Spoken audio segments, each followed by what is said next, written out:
Começando aqui por abstração. Abstração seria uma termologia enxuta, você ter o tirocínio de ocultar de todo o seu código, você ter a boa prática de ocultar do seu código as diretrizes que mostram, que revelam como o seu código funciona.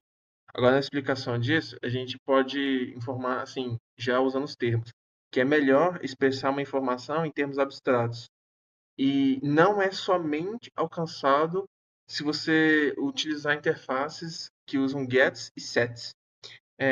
Ela não pode, a sua classe, ela não pode expor as variáveis pelo método de acesso e mutação.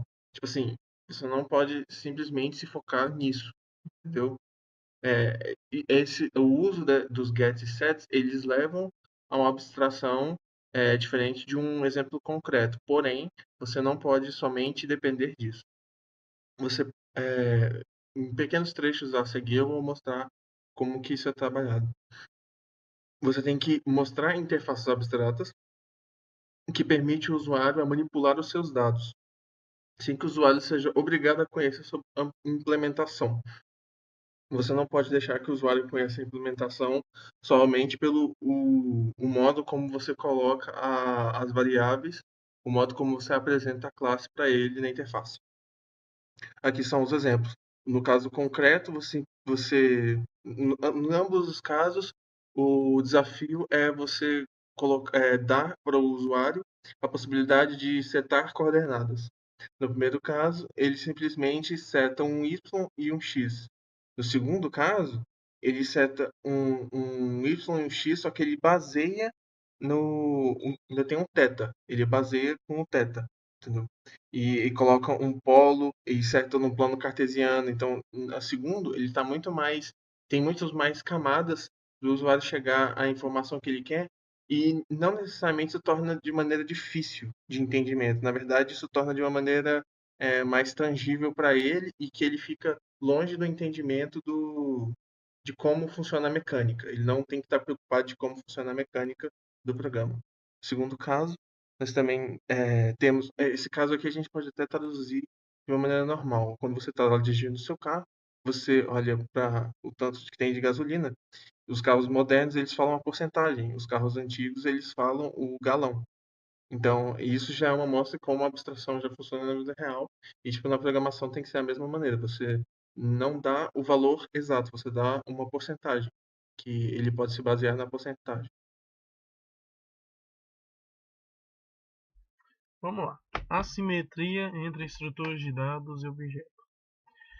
As estruturas de dados elas expõem as suas informações, né, e não possuem funções relevantes.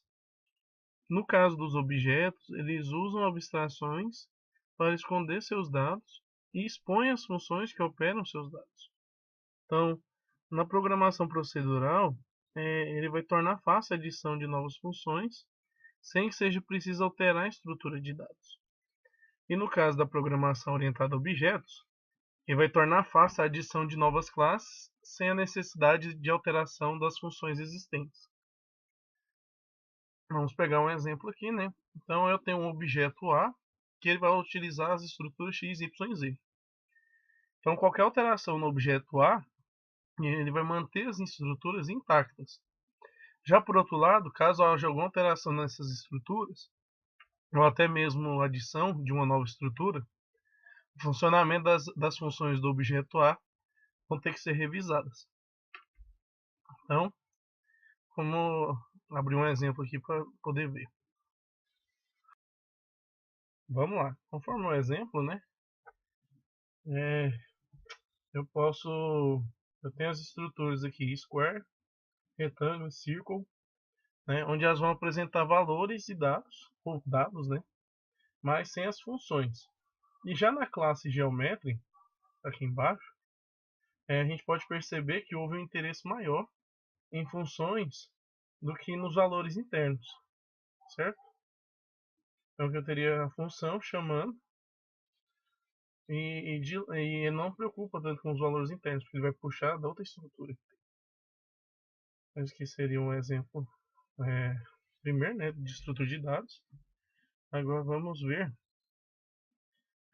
como é que funcionaria no outro caso. Então, no caso de ter alguma alteração, né, em geometry, as estruturas permaneceriam inalteradas. Já se alguma das estruturas fossem alteradas ou alguma nova inserida, o método área, né, object shape, teria que ser revisado para dar suporte ao novo elemento. Então, se a gente verificar aqui no segundo exemplo, certo? Esse segundo exemplo nosso, ele traria o que? Eu tenho aqui a minha estrutura de dados square, onde está implementando o shape. Ele está implementando baseado no objeto shape, certo? Então você vê que já mudou a questão dos valores aqui. Eu não tenho mais a minha classe geométrica, certo? Então dentro de cada estrutura ele já está resolvendo a sua função. Ele tem sua função para poder ser chamada e mostrada, correto? Eu consigo aqui na implementação da estrutura com objeto, eu consigo ela já vai ter meus valores que eu preciso e a função embutida dentro dela, ok? Então, nesse caso do segundo exemplo, ele é evidenciado, né, a natureza oposta, onde a estrutura de dados e os objetos, de alguma forma, né, o caso se adicionar o tipo shape, nenhuma das existentes precisará se preocupar com essa alteração. Então, se uma nova função for adicionada do tipo shape, todas as classes desse tipo deverão ser atualizadas, certo? Então não precisaria. Vou voltar aqui. Aí baseando também como foi no primeiro exemplo, né, que ele usou programação procedural, e a segunda ele usou uma programação orientada a objetos. Então nós podemos tirar outra conclusão. A programação procedural ela facilita quando se deseja adicionar novas funções sem alterar as estruturas já existentes. Mas por outro lado, a programação orientada a objetos ela facilita quando se deseja adicionar novas classes sem alterar a função que já estava existindo anteriormente. Okay? Bom, eu vou falar um pouco sobre a lei de Demeter. O que é? É uma lei sobre a orientação a objetos. A lei de Demeter é considerada um princípio que pode ser chamado do princípio do mínimo conhecimento possível. É bastante utilizado como guideline para desenvolvimento de software. Ela foi proposta pela Universidade de Northeastern em 1987. Que se originou no projeto Demeter, que foi uma programação adaptativa orientada a aspectos, utilizando as filosofias da deusa Demeter, que as coisas devem começar de baixo para cima. Com base nisso, a lei de Demeter é uma heurística que diz que o módulo não deve enxergar o interior dos objetos que ele manipula. Ou seja, uma unidade ela tem que conhecer o mínimo possível das outras entidades.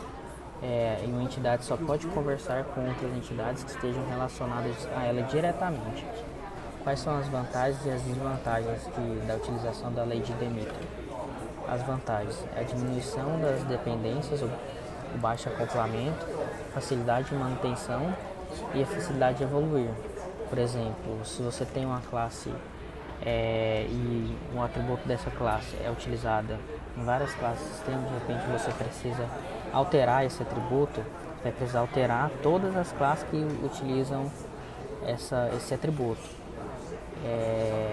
Agora, se você estiver respeitando a lei de Demeter, todas as entidades vão estar encapsuladas, e se você precisar alterar um atributo de uma classe, você não vai precisar alterar em nenhuma outra classe, porque está encapsulado e as outras classes vão usar somente o que é diz respeito a ela.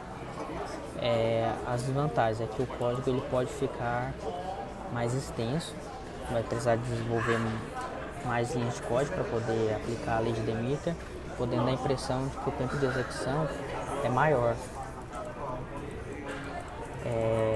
Por exemplo, eu vou mostrar aqui um exemplo de um código sem aplicação da lei de Demeter e um código com aplicação da lei de Demeter.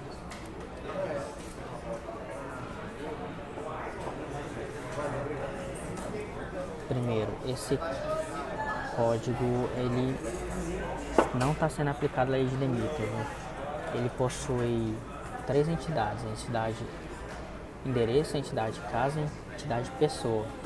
Para uma pessoa acessar o CEP, ele precisa passar pelo endereço, pela casa e até chegar no código, porque toda pessoa ela tem uma casa, toda casa ela tem um endereço, todo endereço tem um CEP, que é o Get Zip Code. Esse é um exemplo da não utilização da lei de Demeter. Bom, e um exemplo da utilização da lei de Demeter. Esse segundo exemplo aqui do vídeo, que mostra aqui, ó, a pessoa acessando diretamente o Get Zip Code, o CEP. Como que foi feito isso? Houve um encapsulamento da pessoa. A pessoa ela possui, a entidade pessoa possui uma casa, e essa casa ela possui um endereço bem encapsulado, e o endereço ela traz o endereço, e o endereço ele referencia ao método do Get Zip Code, trazendo o CEP para a pessoa. Não importa o que houve dentro do processo, a pessoa ela consegue acessar diretamente o Get Zip Code com os atributos, com as entidades encapsuladas. Bom, e esse é um resumo do que é a lei de Demeter. Vamos falar agora de uma prática que as linguagens de programação orientadas a objetos geralmente permitem, mas que deve ser evitada sempre que possível. Essa prática é a criação de carrinhos de trem, que consiste no encadeamento de chamadas de métodos sobre outras chamadas de métodos. Esse tipo de código tem esse nome justamente porque se parece com uma sequência de carros de trem acoplados. No nosso exemplo, temos uma variável do tipo string, chamada output_dir, criada para armazenar o endereço absoluto de um diretório. O valor dessa variável é atribuído através de um encadeamento de chamada de método, como o que descrevemos anteriormente. Esse tipo de código apresenta algumas desvantagens, como por exemplo, queda na legibilidade do código, já que ele torna difícil identificar os objetos intermediários na cadeia de invocação de métodos. Ele também causa um aumento na facilidade para incluir defeitos, já que, conforme as chamadas se acumulam, torna-se cada vez mais difícil identificar o verdadeiro objeto sobre o qual a próxima chamada está sendo realizada. Esse problema se torna maior, principalmente nos casos em que as classes ou os objetos possuem métodos com nomes iguais ou semelhantes.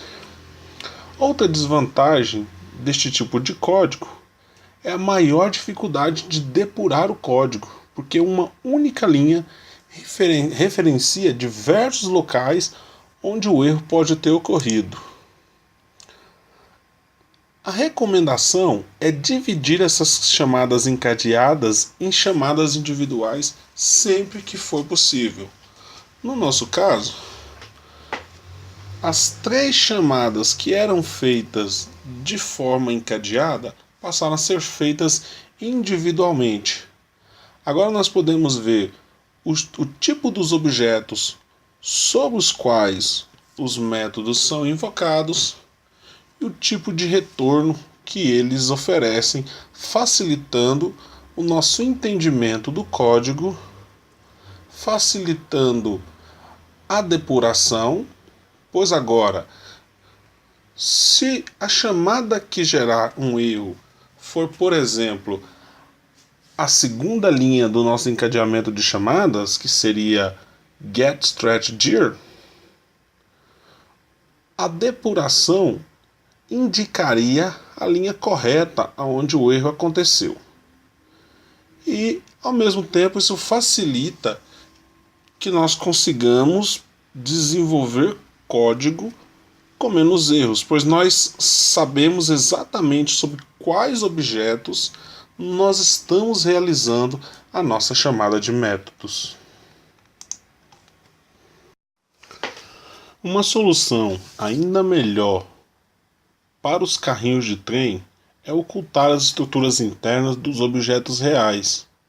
Em outras palavras, isso significa impedir que uma classe acesse uma propriedade ou método de outras classes em camadas não adjacentes através do encadeamento de chamadas.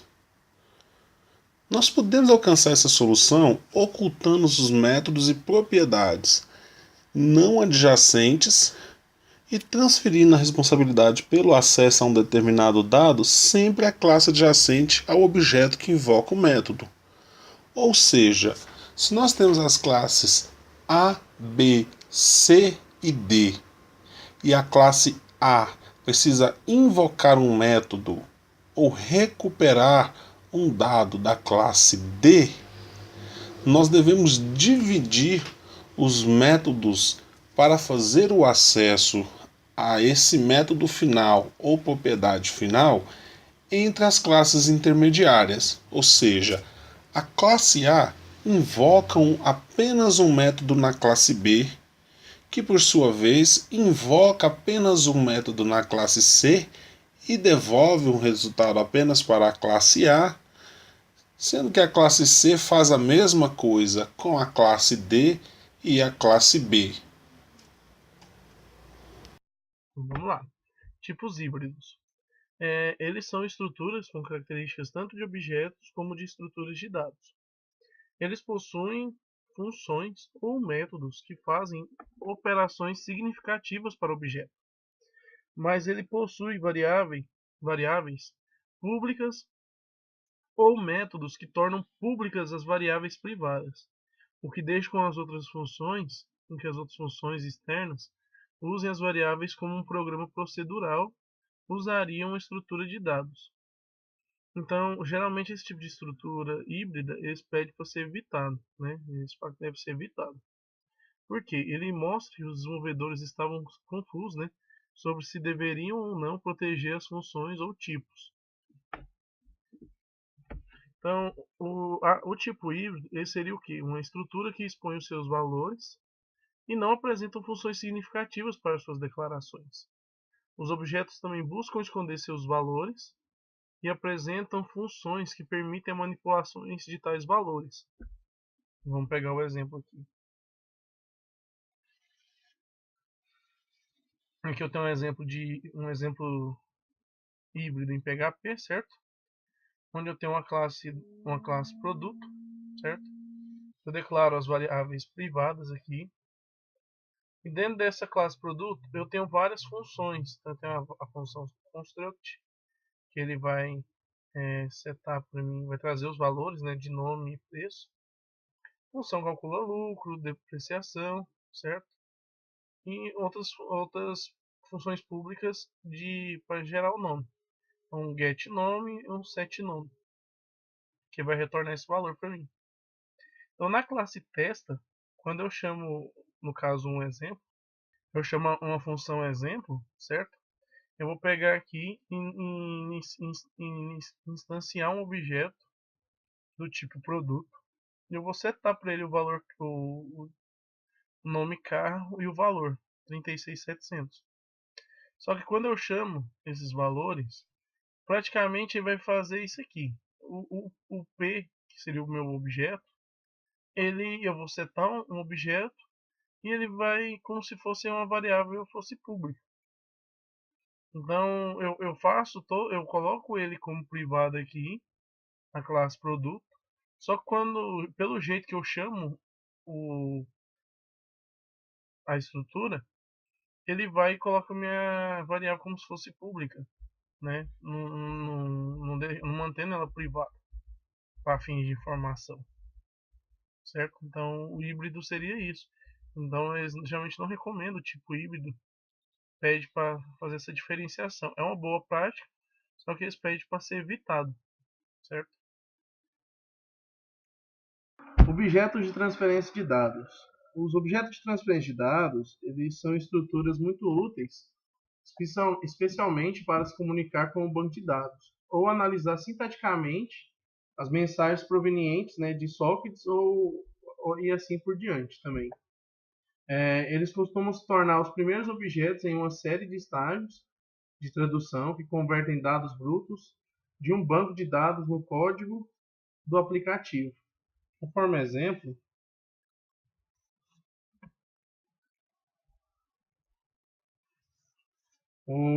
nós temos aqui uma classe, né, um objeto chamado address, onde eu vou estar setando neles os valores de street extra, city, state e zip. Então eu vou estar colocando dentro desse objeto já as variáveis de avenida, endereço, cidade, estado, CEP.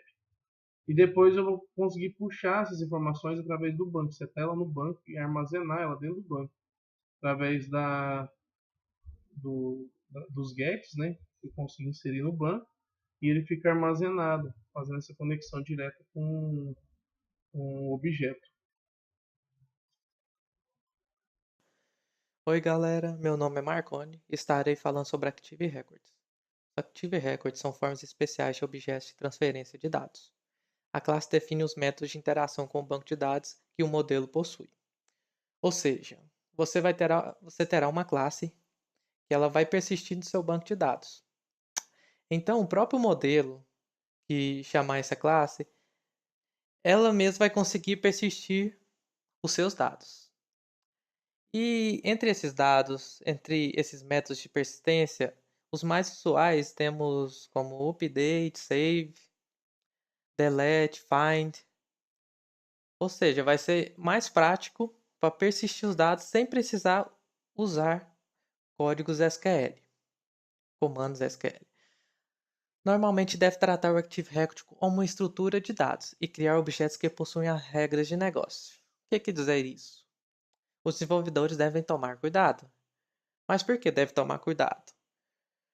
Porque os Active Records ele vai persistir no banco de dados, mas você não vai ter um acesso completo ao comando SQL que ele vai usar. Então, se você colocar uma regra de negócio usando eles, será complicado que poderá dar algum problema. Então, será feito os dados mais usuais mesmos para o uso do Active Record. Passando, temos aqui alguns códigos que estará especificando isso.